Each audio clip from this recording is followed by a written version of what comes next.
জুলাইয়ের গণহত্যার বিচার নিয়ে টালবাহানা চলছে।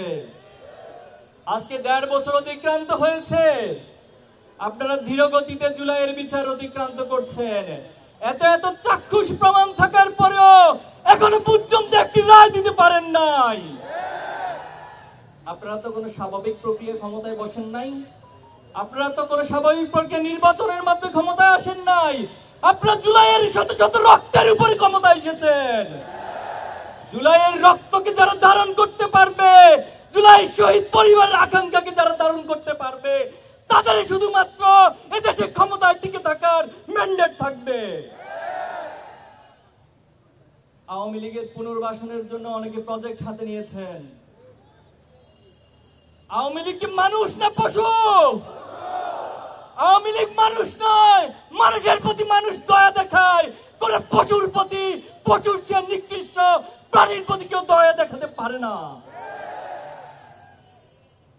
আপনারা বক্তব্য দিচ্ছেন ক্ষমতায় আসলে আওয়ামী লীগের সব মামলা উঠিয়ে নেবেন। আপনাকে কে অধিকার দিয়েছে সব মামলা উঠিয়ে নেওয়ার? কে ম্যান্ডেট দিয়েছে সব মামলা উঠিয়ে নেওয়ার? আপনারা ক্ষমতায় আসার আগে নিজেদেরকে ক্ষমতার চেয়ারে কল্পনা করা শুরু করে দিয়েছেন। হাসিনাকে আমরা একটা লাল কার্ড দেখিয়েছি। যারা ভবিষ্যতে ফ্যাসিবাদী স্বৈরাচারী আচরণ করার চেষ্টা করবেন তাদের জন্য ডাবল কার্ড লাল, এই ডাবল লাল কার্ড এই প্রজন্ম তৈরি করে রাখবে ইনশাআল্লাহ। সংগ্রামী উপস্থিতি, এক একজন বিদেশ থেকে বসে বসে এই দেশকে পরিচালনা করছে। আপনারা দেখছেন খুনি হাসিনা ছাত্র সমাজের অভ্যুত্থানে পতন ঘটে হেলিকপ্টারে পালিয়ে গিয়েছে। তিনি যখন পালিয়ে গিয়েছিল তার নেতাকর্মীর কথা কি মনে ছিল না? তার নেতাকর্মীদেরকে মৃত্যুর মুখে রেখে যে নেত্রী পালিয়ে যায়, সেই নেত্রীর কথা ধরে যারা আজকে ইঁদুর দৌড় খেলা খেলছেন তাদেরকে হুঁশিয়ারি করে দিতে চাই। আপনাদের ন্যূনতম লজ্জা থাকার কথা ছিল, ন্যূনতম আপনাদের বিবেকবোধ থাকার কথা ছিল। যে নেত্রী আপনাদেরকে মৃত্যুর মুখে রেখে পালিয়ে যায় তার কথা আজকে আপনারা আবার নিজেদেরকে হুমকির মুখে ফেলছেন। সাবধান হয়ে যান। গতকাল কয়েকদিন ধরে সারা দেশে যে অরাজকতা সৃষ্টি করেছেন, অগ্নিসন্ত্রাস শুরু করেছেন, ময়মনসিংহে বাসে আগুন দিয়ে গাড়ির ড্রাইভারকে হত্যা করা হয়েছে, ঢাকা সহ সারা দেশে অনেকগুলো গাড়িতে অগ্নিসংযোগ করা হয়েছে। বাংলাদেশে এই অগ্নিসংযোগকারী এই ফ্যাসিবাদী কোন রাজনীতি ভবিষ্যতে চলতে দেওয়া হবে না। বাংলাদেশের ছাত্র সমাজ সেটা হতে দিবে না। স্বাস্থ্যকর অল টাইম ফ্যামিলি কেক, সব সময় অল টাইম হেলদি লাইফ।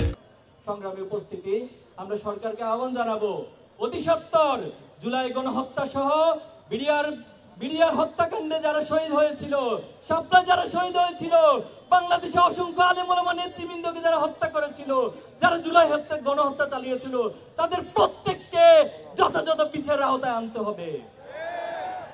সংগ্রামী উপস্থিতি, জুলাই সনদ জুলাইয়ের অন্যতম আকাঙ্ক্ষা ছিল।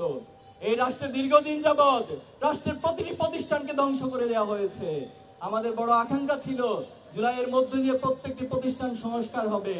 কিন্তু এখনো আমরা দেখতে পাচ্ছি একটি রাজনৈতিক দল তারা বারবার সংস্কারের পথে বাধা সৃষ্টি করছে।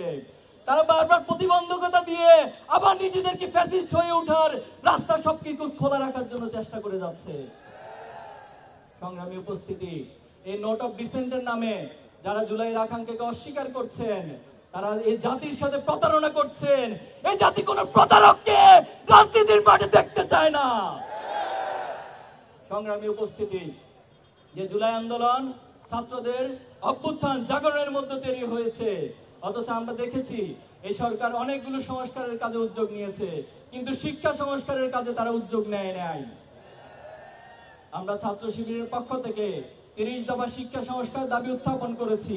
আমরা সরকারকে বলতে চাই এর প্রত্যেকটি দাবি যদি বাস্তবায়ন করা সম্ভব হয়, বাংলাদেশের শিক্ষা ব্যবস্থা বিশ্বের বুকে বিশ্বমানের একটি শিক্ষা ব্যবস্থা পরিণত করা সম্ভব। আজকে যখন ডাকসু সহ বিভিন্ন ক্যাম্পাসে ছাত্র শিবিরের প্যানেল জয় হচ্ছে, তখন একটি চক্র হিংসায় তারা জ্বলে পুড়ে মরছে।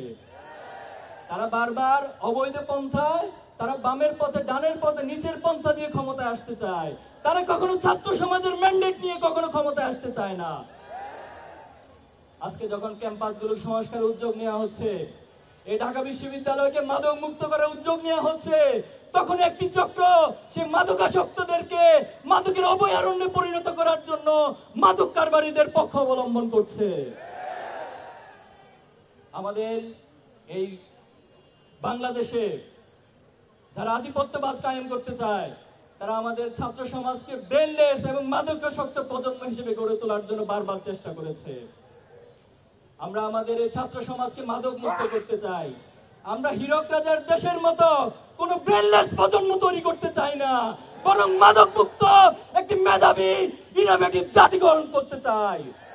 এই জন্য যারা এই মাদকের পক্ষে অবলম্বন করবে তাদেরকে চিহ্নিত করবেন, তাদেরকে প্রতিহত করবেন। সংগ্রামী উপস্থিতি, আগামীতে জাতীয় নির্বাচন অনুষ্ঠিত হতে যাচ্ছে। ইসলামী ছাত্র শিবির একটি সচেতন ছাত্র সংগঠন হিসেবে আমরা দাবি করছি এই নির্বাচন অবাধ, সুষ্ঠু এবং নিরপেক্ষভাবে অনুষ্ঠিত হতে হবে।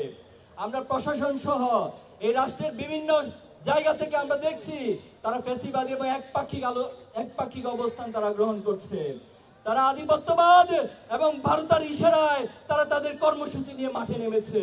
আমরা বলতে চাই প্রত্যেকটি জায়গা থেকে ফ্যাসিবাদকে নির্মূল করে আগামী দিনে একটি নিরপেক্ষ, গ্রহণযোগ্য, অবাধ নির্বাচন অনুষ্ঠান করতে হবে।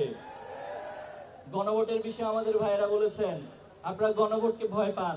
গণভোট নিয়ে এত ভয় কেন আপনাদের? যদি মানুষের উপর আস্থা থাকে, সাধারণ মানুষের ম্যান্ডেটের উপর আস্থা থাকে, গণভোটকে তো ভয় পাওয়ার কথা ছিল না। এজন্য আমরা বলতে চাই জুলাইয়ের সনদকে আইনি ভিত্তি প্রদানের জন্য, জুলাইয়ের শহীদ পরিবারের আকাঙ্ক্ষা বাস্তবায়নের জন্য আপনাদেরকে অবশ্যই সরকারকে গণভোটের আয়োজন করতে হবে। গণভোটের মধ্য দিয়ে জনগণের প্রকৃত মতামত এবং আকাঙ্ক্ষার প্রতিফলন ঘটবে। সংগ্রামী উপস্থিতি, আসুন এই বাংলাদেশকে নিয়ে আমরা যে স্বপ্ন দেখছি, শহীদ পরিবার যে স্বপ্ন দেখছে, সে স্বপ্ন পথে আমরা অবিরাম ছুটে যাব। আমরা এই শহীদ প্রজন্ম হিসেবে আমরা বলতে চাই যে বাংলাদেশ গড়ার যে সুযোগ তৈরি হয়েছে, এই সুযোগকে আমরা হাতছাড়া হতে দেব না। আমরা প্রয়োজনে প্রত্যেকে আবু সাঈদ হয়ে উঠবো, আমরা প্রত্যেকে শহীদ মুক্ত হয়ে উঠবো, শহীদ আলী রায়হান হয়ে উঠবো, কিন্তু বাংলাদেশকে আর পথ হারাতে দিব না ইনশাআল্লাহ।